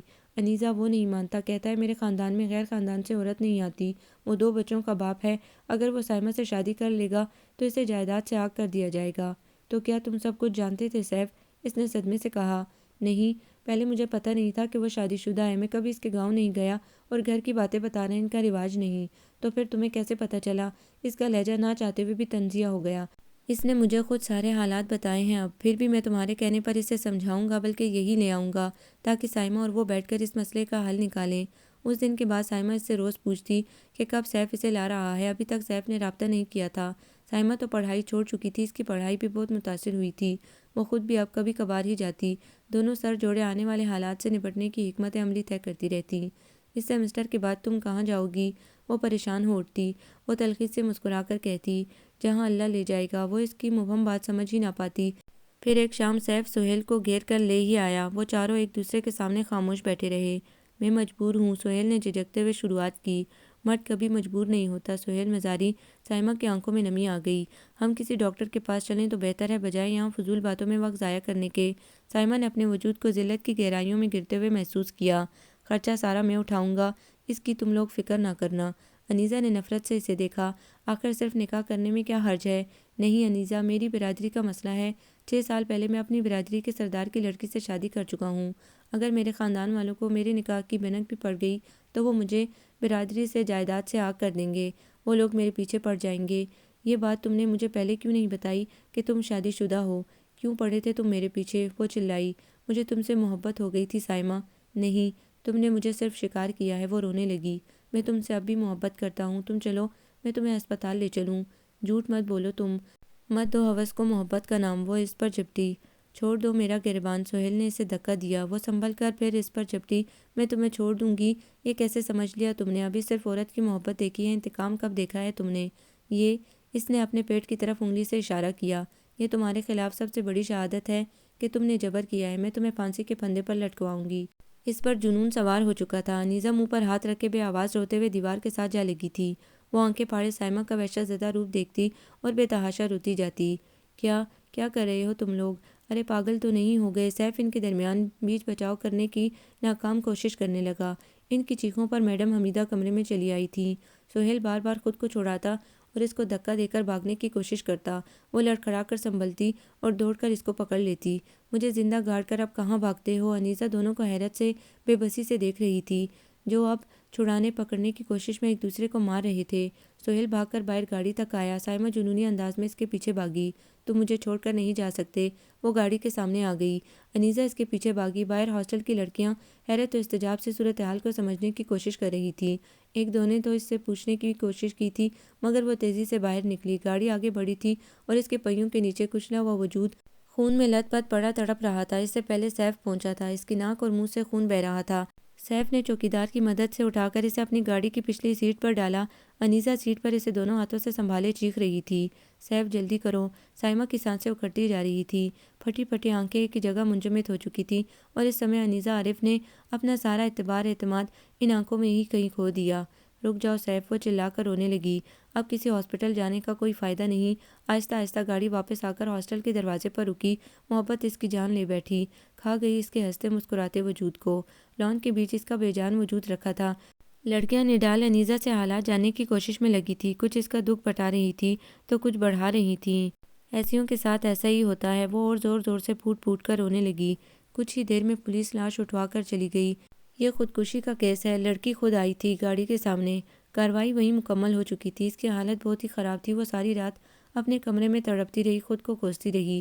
کیوں سہیل کو بلوایا؟ وہ اس کے بیڈ پر بیٹھی، اس کی ڈائریوں کو اٹھاتی، جن میں لکھا ہوا ہر لفظ سہیل کی محبت میں گندا ہوا تھا۔ روتے روتے اس کا گلا بیٹھ گیا تھا۔ ساری رات آنکھوں میں کٹی تھی۔ ایک سناٹے کا عالم طاری تھا۔ صبح اس نے اپنے گاؤں کے قریبی شہر اپنے کسی رشتہ دار کو فون کر کے کہا کہ بابا بھائی آ کر اسے لے جائیں۔ فون کر کے وہ بیٹھی ہی تھی کہ سائمہ کے بھائی آ گئے، اسے حالات جاننے کے خواہاں۔ ان کے چہرے غصے سے تپے ہوئے، آنکھیں لال اور سر جھکے ہوئے تھے۔ وہ ان کو دیکھ کر بے ساختہ رونے لگی۔ سائمہ اکثر رو کر کہتی تھی، انیزہ تمہیں کیا پتا کہ میں نے اپنے بھائیوں کا مان توڑ دیا، اور پھر اس نے کچھ نہیں چھپایا، جو جانتی تھی وہ انہیں بتا دیا۔ اسے سہیل سے کوئی ہمدردی نہیں تھی، نفرت کا شدید احساس تھا اور کچھ نہیں۔ اس نے چند خطوط اور ایک ڈائری کے علاوہ سب کچھ ان کے حوالے کر دیا۔ یہ ڈائریاں آپ کو ساری کہانی بتا دیں گی۔ پولیس کا منہ تو پیسوں سے بند کر کے تفتیش سے روک دیا۔ پتہ نہیں اب میڈم حمیدہ ان سے کیسے نپٹے گی۔ اس نے سوچا۔ ان کے جانے کے بعد اس نے پیکنگ کی اور سیف کا انتظار کرنے لگی۔ اسے یقین تھا رات تک اسے بھائی لینے آ جائے گا۔ اب یہاں ایک پل بھی رہنا اس کے لیے محال ہو رہا تھا۔ اور جب سیف مصطفیٰ اس سے ملنے آیا تو وہ دروازہ کھول کر اس کے سامنے آ بیٹھی۔ اس کا خوف اس کے چہرے سے ٹپک رہا تھا۔ اسے سخت دھچکا لگا۔ انیزہ عارف اس سے خوفزدہ ہے۔ کیا وہ مجھے بھی دنیا کے ان مردوں کے ساتھ کھڑا کرے گی جو پرندوں کو نہیں تتلیوں کو شکار کرتے ہیں؟ اس کا شک یقین میں بدل گیا جب اس نے کہا، تم بھی مردوں کے معاشرے کے ایک مرد ہو، تمہارے اور میرے راستے الگ ہو چکے ہیں۔ وہ کہہ کر رکی نہیں تھی، مبادا سیف کی محبت اسے روک نہ لے۔ اسے یقین تھا کہ وہ اسے سنتی تو شاید ہار جاتی، سو اس نے اس کی کوئی بات نہیں سنی اور رات ہونے سے پہلے وہ ہاسٹل چھوڑ کر گاؤں کی طرف روانہ ہو چکی تھی۔ 1 سال گزر گیا۔ سیف کی توجہ دن بدن پڑھائی سے ہٹتی چلی گئی۔ وہ سارا دن کہیں غائب ہو جاتا تھا۔ اس کی غیر موجودگی میں کئی بار رئیس غلام مصطفیٰ اس کے کمرے کی تلاشی لے چکے تھے، مگر کوئی بھی ایسی چیز انہیں نہیں ملی تھی جس سے وہ کسی نتیجے پر پہنچتے۔ وہ سوچتے ہوئے سیف کے کمرے میں آئے، آج اسے سب کچھ اگلواؤں گا، پیار غصہ سب آزماؤں گا اس پر، شاید کچھ بتا دے۔ وہ کمرے میں نہیں تھا۔ واش روم سے پانی گرنے کی آواز آ رہی تھی۔ اس کے بیڈ پر والیٹ پڑا تھا۔ انہوں نے یوں ہی بے ارادہ اٹھا کر کھولا تو اس سجتی ہوئی لڑکی کی تصویر پر نظر پڑی۔ وہ حیرت سے دیکھنے لگے۔ یہ تو وہی ہے، بالکل ہو بہو اپنی ماں کا عکس۔ وہ ایک نظر میں اسے پہچان گئے تھے۔ عجیب بات تھی، وہ اچانک اسے اچھی لگنے لگی تھی۔ حالانکہ وہ بچپن سے ان کے گھر میں رہتی آئی تھی اور اس کی زیادہ بنتی بھی نہیں تھی اس کے ساتھ، مگر اب نوجوانی کی دہلیز پر وہ اسے اچھی لگنے لگی تو اس نے چپکے سے یہ بات ماں کو بتا دی، مگر وہ اس کی طرف مائل نہیں تھی۔ اس کی لائی ہوئی چوڑیاں جب بنا پہنے ٹوٹی ہوئی ملی تو اس کو پتہ چلا، اس کو دکھ تو ہوا تھا، پھر اچانک اس پر انکشاف ہوا کہ وہ اور ادا عارف ایک دوسرے کو پسند کرتے ہیں۔ پہلے تو اسے غصہ آیا، مگر پھر اس نے خود کو سمجھا لیا۔ ایک دن جب وہ کالج سے آیا تو سنا کہ ابا اس کی منگنی عائشہ سے طے کر چکا ہے۔ وہ حیران رہ گیا، لیکن ابا سے کچھ پوچھنے کی ہمت نہیں تھی۔ منگنی کے بعد ان کے آپس کی بول چال رسم و رواج کے مطابق بند تھی، مگر اب اس کا بھائی بھی اس سے بات نہیں کرتا تھا۔ دونوں بھائیوں کے بیچ عجیب تناؤ سا آ گیا تھا۔ اس کے امتحان کے دنوں میں عارف جیپ لے کر شکار پر چلا گیا۔ اسے بے تحاشا غصہ آیا۔ وہ گھوڑے پر بیٹھ کر ریلوے اسٹیشن آیا اور پھر جب شہر پہنچ کر کالج تک آیا تو پرچہ شروع ہو چکا تھا۔ اس کے کلاس ٹیچر کی کوشش کے باوجود اسے امتحان میں بیٹھنے نہیں دیا گیا تھا۔ پھر وہ امتحان ختم ہونے تک شہر میں ہی رہا، البتہ اسلامیات کے آسان پرچے میں اس کی سپلی لگ چکی تھی۔ کچھ عرصے بعد اس نے باپ سے کہہ دیا کہ وہ نوکری کرنا چاہتا ہے۔ یہ زمینیں کون سنبھالے گا؟ اس کے باپ نے حیرت سے کہا، مجھ سے نہیں ہوتی یہ دوڑا دوڑی، ادا عارف دیکھ لے گا زمینوں کو۔ رئیس، لڑکا نوکری کرنا چاہتا ہے تو کرنے دے، 4 دن کا شوق ہے، مغز ماری کرنا پڑے گی تو خود ہی چھوڑ کر بھاگ آئے گا۔ اس کی ماں کے کہنے پر اس کے باپ نے اپنے کسی دوست سے کہلوا کر اسے بینک میں ملازمت دلوا دی۔ وہ اس جاب کے سلسلے میں گاؤں سے باہر رہنے لگا تھا۔ جب اس کی شادی کی تیاریاں ہونے لگی تو اسے گاؤں بلوا لیا گیا۔ ساری عمر لوگوں کو دینے میں گزری ہے، اب لینے کی باری آئی ہے۔ اس کا باپ خوش ہو رہا تھا۔ سردی کی راتیں گاؤں میں تو زیادہ ہی لمبی ہو جاتی ہیں۔ اس نے ٹارچ اٹھا کر گھڑی میں ٹائم دیکھا تو رات کے 11 بج رہے تھے۔ باہر چاندنی تھی سو اس نے ٹارچ نہیں لی۔ وہ باتھ روم کی طرف جاتے جاتے رک گیا۔ کسی کی باتیں کرنے کی آواز آ رہی تھی۔ وہ دبے پاؤں آواز کی سمت بڑھا۔ تم مجھے زہر لا دو، میں کھا کر مر جاؤں، پر اسے شادی نہیں کروں گی، میرا دل اسے قبولتا نہیں۔ نہیں عائشہ، زہر کھائیں گے تو دونوں کھائیں گے، پر میرے پاس ایک اور راستہ بھی ہے، ہم دونوں یہاں سے نکل چلیں۔ میرے پاس اتنا پیسہ ہے کہ ہمیں کہیں بھی چل کر رہنے میں تکلیف نہیں ہوگی۔ پر عارف، اگر ہم پکڑے گئے تو نہ ادھر کے رہیں گے نہ ادھر کے، اس سے بہتر ہے تم زہر ہی لا دو۔ نہیں عائشہ، ہم جیپ میں جائیں گے، تمہیں پتہ تو ہے کہ پورے گاؤں میں ایک ہمارے پاس سواری ہے۔ یہ لوگ جب تک گھوڑوں پر شہر پہنچیں گے، وہاں سے کوئی گاڑی لے لیں گے، تب ہم ان کی پہنچ سے دور چلے جائیں گے۔ میرے چند دوست ہیں جو ہمیں مدد دے سکتے ہیں، تو پریشان نہ ہو، ہم ایک دوسرے کے بنا جی ہی نہیں سکتے۔ آگے سننے کی اس میں ہمت نہیں تھی۔ وہ آ کر چارپائی پر لیٹ گیا۔ یہ کیا ہونے جا رہا تھا؟ ان کے دونوں فیصلے خاندان کے لیے باعث ذلت ہوتے۔ ساری رات اسے نیند نہیں آئی۔ دوسرے دن اس نے شہر جانے کے بہانے عارف سے جیپ کی چابی لے لی تھی۔ شام کو جب وہ آیا تو عارف نے اس سے چابی مانگی۔ کیوں، تم اس وقت کہیں جا رہے ہو؟ اس نے ترش لہجے میں پوچھا۔ نہیں، صبح سویرے مجھے کھاد لینے جانا ہے، تم دیر سے اٹھتے ہو اس لیے ابھی دے دو۔ مجھے قریبی گاؤں میں کچھ کام ہے، میں رات کو وہاں جاؤں گا، دیر سے آؤں گا، تم صبح جب جاؤ تو مجھے اٹھا کر چابی لے لینا۔ وہ بہانہ بنا کر جیپ لے آیا۔ گاؤں کے باہر اس نے جیپ کھڑی کر دی اور خود اس مسئلے کا حل سوچنے لگا۔ اگر میں ابا کو بتا دوں تو بھی انہیں صرف بھاگنے سے روک سکتا ہوں، خودکشی سے تو نہیں۔ کیسی ذلت ہوگی جب 2 لاشیں اکٹھی اٹھیں گی۔ لاکھ بھائی برا سہی، پر اس کی موت تو مجھے قبول نہیں، اور عائشہ، وہ کیوں بے گناہ مرے؟ اور کیسی ذلت ہوگی جب وہ بھاگ نکلنے میں کامیاب ہو جائیں گے۔ وہ سگریٹ پر سگریٹ پھونکتا رہا۔ بالآخر وہ ایک نتیجے پر پہنچ کر آدھی رات کو گھر لوٹ آیا۔ عارف جاگ رہا تھا۔ میں نے سوچا کہ صبح تمہاری نیند خراب کروں گا، اس لیے تم سے چابیاں لینے کے لیے جاگتا رہا۔ پھیکی ہنسی ہنستے ہوئے بولا۔ اس نے چابی جیب سے نکال کر اس کو تھمائی۔ ادا، جو 2 راہیں تم نے سوچی ہیں ان پر بھی ذلت ہے، اور جو راستہ میں نے نکالا ہے اس پر بھی ذلت ہے۔ جب تینوں راستوں پر ذلت کھڑی ہو تو عقل مندی کا تقاضا ہے کہ اس راستے پر چلا جائے جس پر ذلت کم سے کم ہو۔ جب اس گاؤں میں کل کا سورج ابھرے تو اس کی کرنیں تمہارے اوپر اس گاؤں میں ہی پڑنی چاہیے۔ عارف خوفزدہ ہو کر اسے دیکھتا رہا، کوئی جواب نہ دے سکا۔ وہ ساری رات اپنے بستر پر بیٹھا سگریٹ پیتا رہا تھا۔ کمرے کے دوسرے کونے پر رکھی چارپائی پر عارف سونے کی ناکام اداکاری کر رہا تھا۔ اس کے کمرے سے ملحقہ کمرے میں اس کے ماں باپ کی چارپائیاں پڑی تھیں۔ ان کے کمرے کے ساتھ جو کمرہ تھا اس میں ناہید اور عائشہ سو رہی تھی۔ وہ بار بار ٹارچ جلاتا اور گھڑی دیکھتا۔ بجلی جیسی نعمت ابھی اس کے گاؤں کو نہیں ملی تھی۔ مرغوں نے اذانیں دینے شروع کر دی تھی۔ وہ کچھ دیر اور جاگتا رہا۔ اس کے باپ کی کھانسنے کی آواز آ رہی تھی۔ وہ تہجد کے لیے اٹھ چکا تھا۔ اسے پتہ تھا کہ اب اماں اٹھیں گی اور اٹھ کر گرم پانی سے ابا کو وضو کروائیں گی۔ وہ اب سو سکتا تھا، سو بے سود پڑھ کر سو گیا۔ دوسرے دن اس کی شادی سے انکار پر ایک احرام مچ گیا تھا۔ اس کو حیا شرم نہیں، جب تاریخ طے ہو گئی ہے تب کہتا ہے میں اس سے شادی نہیں کروں گا، جب منگنی ہوئی تھی تب انکار کرتا، میری یتیم بھتیجی میں اس کے پلے باندھتا ہی کیوں؟ اب لوگ تھو تھو کریں گے مجھ پر، میری پگڑی پاؤں میں ڈالنے کی بات کرتا ہے تم سن لو غلام مصطفیٰ، تمہاری شادی ہوگی تو مانی عائشہ سے ہوگی، اس کا باپ گرجا۔ باپ کی اس ضدی طبیعت کی وجہ سے تو اس نے حقیقت نہیں بتائی تھی، وہ ہر صورت اس کی شادی عائشہ سے کروائے گا۔ اس نے سوچتے ہوئے باپ کو دیکھا، میں شہر کی لڑکی سے شادی کروں گا، آپ عائشہ کی شادی ادا عارف سے کر دیں۔ اس نے سر اٹھا کر کہا، بس زیادہ فیصلے نہ کر، میں نے کہہ دیا کہ تمہاری شادی طے ہے اور ہو کر رہے گی۔ میں بھی آپ کا بیٹا ہوں ابا، جب طے کر چکا ہوں کہ میں عائشہ سے شادی نہیں کروں گا تو پھر کسی قیمت پر آپ کا فیصلہ نہیں مانوں گا۔ سن اب اپنے بیٹے کی بات، میرا فیصلہ نہیں تھا یہ تو نے ہی بتایا تھا کہ یہ کہتا ہے عائشہ سے شادی کرے گا۔ مجھے کیا پتہ رئیس، اس نے خود ہی تو مجھ سے کہا تھا۔ وہ شوہر کے آگے کانپ رہی تھی۔ وہ چند سال پہلے کی بات تھی۔ کیا کہتا ہے نامراد؟ چند سال پہلے کی بات تھی، بول، یہ شادی بیاہ کوئی مذاق ہے؟ وہ تپ اٹھا، میں یہ شادی کسی صورت نہیں کروں گا، میں تمہیں گھر سے نکال دوں گا غلام مصطفیٰ، مجھے یہ فیصلہ منظور ہے۔ اس نے حتمی لہجے میں کہا۔ سچ کہا سچل سائی نے، ہوک جوئے بھی جوئے جھڑپن کین جوان، اوہے بھی انسان جے کے ننگن تا نثار تھا۔ ایک زن دوسری زمین چھوڑتے نہیں جوان بہادر لوگ، وہ بھی انسان جو ننگ و ناموس پر نثار ہو جاتے ہیں۔ اس کے باپ نے دکھ سے مثال دی۔ اس کا جی چاہا کہ وہ سب کچھ اسی وقت باپ کو بتا دے کہ وہ عزت پر ہی تو سب کچھ قربان کرنے جا رہا ہے، مگر عارف کی التجائیہ نگاہیں اسے کچھ بھی بتانے سے روک رہی تھیں۔ اسے یقین تھا کہ جب وہ گاؤں چھوڑ دے گا تو عائشہ کی شادی عارف سے ہی ہوگی، اور ایسا ہی ہوا۔ اور اب اتنے سالوں بعد وہ کیسے جا کر اسی بھائی کے آگے دست سوال دراز کرتا؟ تم اس لڑکی کے لیے پریشان تھے نا؟ سیف باہر نکلا تو اس نے پوچھا۔ سیف نے نظریں جھکا لیں۔ میں اسے جانتا ہوں۔ اس نے سر اٹھا کر حیرت سے باپ کو دیکھا۔ یہ رئیس عارف کی بیٹی ہے نا؟ اس نے تصویر والا ہاتھ ہلا کر کہا۔ جی بابا، آپ کو پتہ ہے اس کے گاؤں کا؟ ان کی آنکھوں میں پانی آ گیا۔ اس نے بیٹے کو دیکھا، اس کی آنکھوں کی نمی کو دیکھا، اس کا دل شفقت سے بھر گیا۔ ہاں، یہ تیرے چاچا کی بیٹی ہے۔ دیکھو 1 سال ہونے کو آیا پر یہ سنبھلی نہیں۔ وہ واقعہ اس کے ذہن و دماغ پر چھا گیا، ایسا کہ کئی ڈاکٹروں کو دکھایا، بڑا علاج کروایا دی، پر اس کا افاقہ نہیں ہوا۔ کہیں آتی جاتی بھی نہیں، پڑھائی بیچ میں چھوڑ دی، بات کریں تو جواب دیتی ہے ورنہ خود سے بات بھی نہیں کرے گی۔ دیکھو کیسے چمکتی تھی میری بیٹی، بس چپ لگ گئی ہے اسے۔ وہ آبدیدہ ہو کر اپنی رشتہ دار عورتوں کو بتا رہی تھیں۔ ہاں مائی عائشہ جوان جہان لڑکی ہے، سدھر گئی، لوگوں کی آنکھ چڑھ گئی ہوگی، کوئی دم دعا کرواؤ۔ اے ادی، دعائیں بھی بڑی کروائیں، پر یہ تو سارا دن اپنے کمرے میں ہی پڑی رہتی ہے۔ ہاں کتابیں پڑھتی ہے، بھائی کو نام لکھ کر دے گی کہ یہ لے آؤ۔ اس کا باپ کہتا ہے اسے اپنے حال پر چھوڑ دو، وہ گزرنے کے بعد صدمے کی کیفیت سے نکل آئے گی۔ اسے سخت غصہ آ رہا تھا۔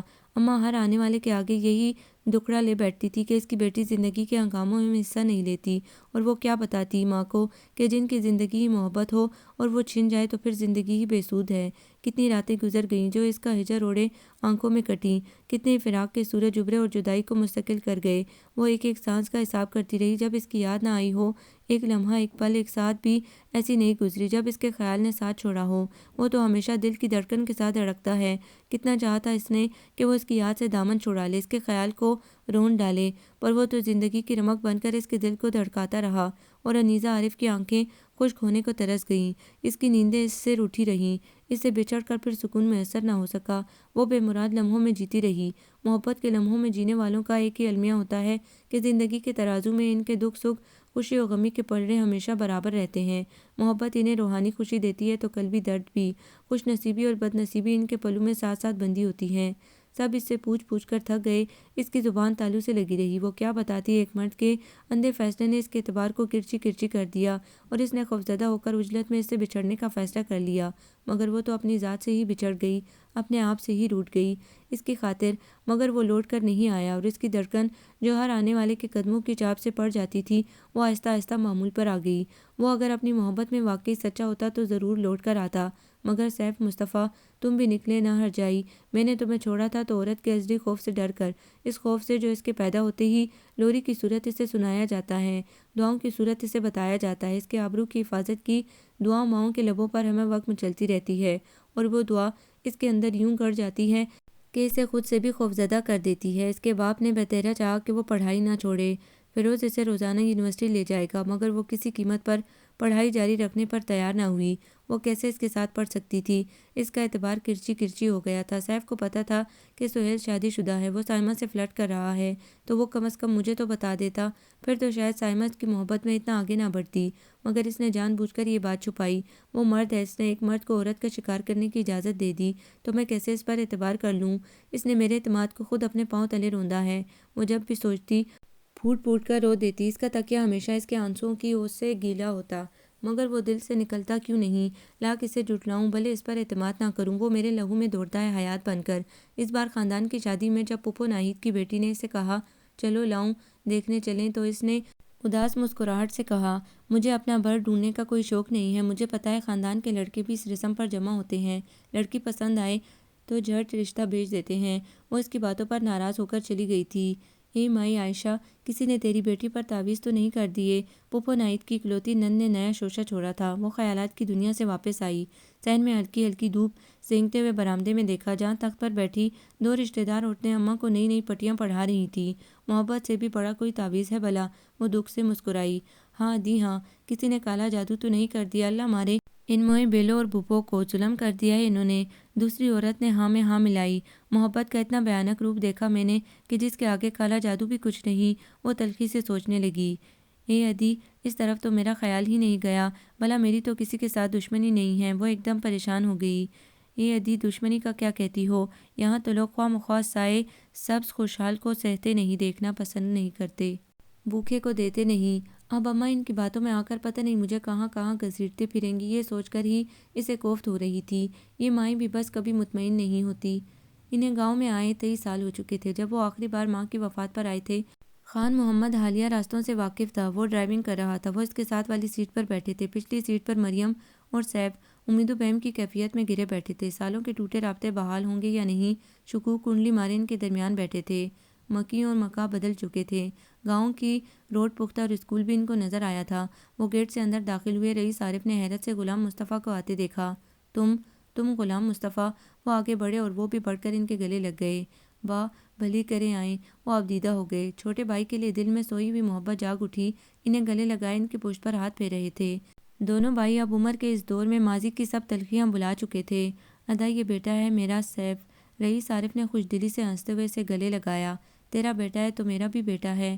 ہاں، یہ بالکل ٹھیک بات کی آپ نے۔ وہ ہنسے۔ آ جاؤ بھاجائی، آ جاؤ اندر آ کر بیٹھو، ہم خوشی میں باہر ہی کھڑے باتیں کر رہے ہیں۔ ادا، جاڑے کی دھوپ بھی گرم نہیں لگتی۔ ہاں کہتے تم ٹھیک ہو غلام مصطفیٰ؟ سیف دھڑکتے دل کے ساتھ چاروں طرف نظریں گھما کر دیکھنے لگا، اسے ڈھونڈنے لگا۔ بھاجائی، بچوں سے ملواؤ نا۔ مریم سے صبر نہ ہو سکا۔ فیروز تو خیر سے شہر گیا ہے، انیزہ کو بلاتی ہوں۔ عائشہ اٹھی۔ فیروز ماں تم بیٹھو، میں بلاتا ہوں انیزہ کو۔ انیزہ، رئیس عارف برآمدے میں بیٹھے بیٹھے آوازیں دینے لگے۔ انیزہ بیٹا آؤ، دیکھو کون آیا ہے۔ وہ باہر آئی تو سیف کو دیکھ کر ایک لمحے کو جیسے دل کی دھڑکن رک گئی۔ سیف اسے دیکھ کر مقناطیسی کیفیت میں کھڑا ہو گیا۔ عائشہ نے غور سے بیٹی کو دیکھا اور پھر سیف کو، جس کی لو دیتی آنکھیں انیزہ پر مرکوز تھیں۔ مریم ہنس کر آگے بڑھی۔ تو یہ ہے ہماری بیٹی۔ غلام مصطفیٰ نے پیار سے اس کے سر پر ہاتھ رکھا۔ بیٹا، یہ تمہارے چاچا چاچی ہیں اور ان کا بیٹا سیف۔ وہ قدرت کی مہربانی پر خوشی اور حیرت کے ملے جلے جذبات سے ان کو دیکھتی رہی۔ فیروز آئے تو اسی ادی ناہید کو لینے بھیجوں، بڑا یاد کرتی ہے تمہیں۔ ادا، ہم خود چلیں گے سب مل کر ان کے ہاں، ہم دونوں کو اکٹھے دیکھ کر وہ کتنا خوش ہوں گی، ذرا سوچیں۔ ہاں یہ بھی ٹھیک ہے، رئیس عارف ہنسے۔ وہ آنکھوں کی نمی کو چھپانے کے لیے چائے کے بہانے اٹھ گئی۔ سیف کی نظروں نے باورچی خانے تک اس کا پیچھا کیا۔ چائے بنانے میں ہمارا بڑا بیٹا بھی ماہر ہے، اس کے باپ کو تو میرے ہاتھ سے زیادہ اس کے ہاتھ کی چائے پسند آتی ہے۔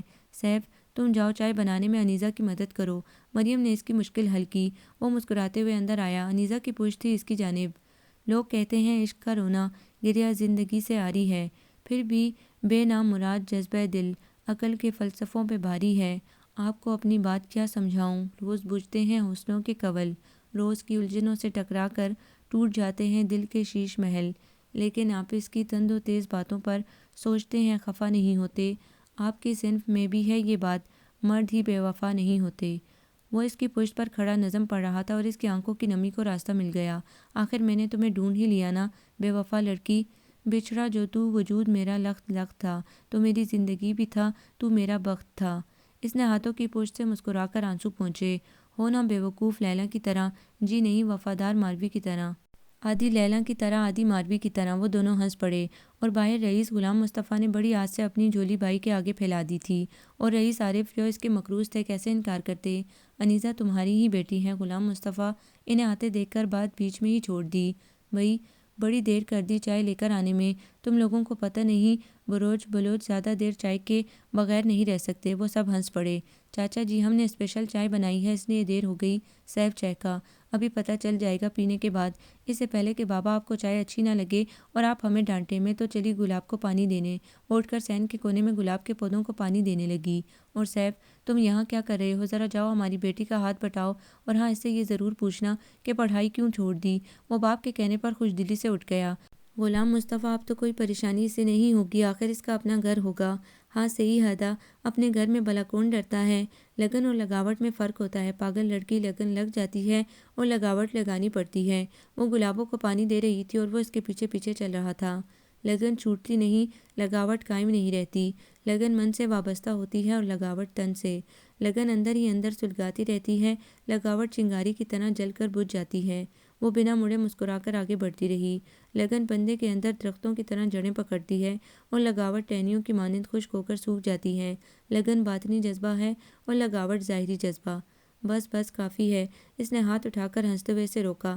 سیف نے جیبوں میں ہاتھ ڈالتے ہوئے گھور کر اسے مصنوعی ناراضی سے دیکھا۔ آ گیا یقین، اور لگن اور لگاوٹ کے فرق کا بھی پتہ چل گیا۔ ارے ہاں، میں تمہارا وہ سوٹ لایا ہوں جو تم نے کہا تھا کہ جب اماں کو لے کر آؤں گا تو پھر پہنوں گی۔ اب بولو منگنی میں پہنو گی آج؟ اس نے گھور کر مصنوعی خفگی سے اسے دیکھا۔ دیکھو تم نے ہی کہا تھا، وہ شرارت سے بولا۔ رئیس عارف نے دور سے بیٹی کو دیکھا جس کے لبوں پر مسکراہٹ بہت عرصے بعد دیکھی تھی۔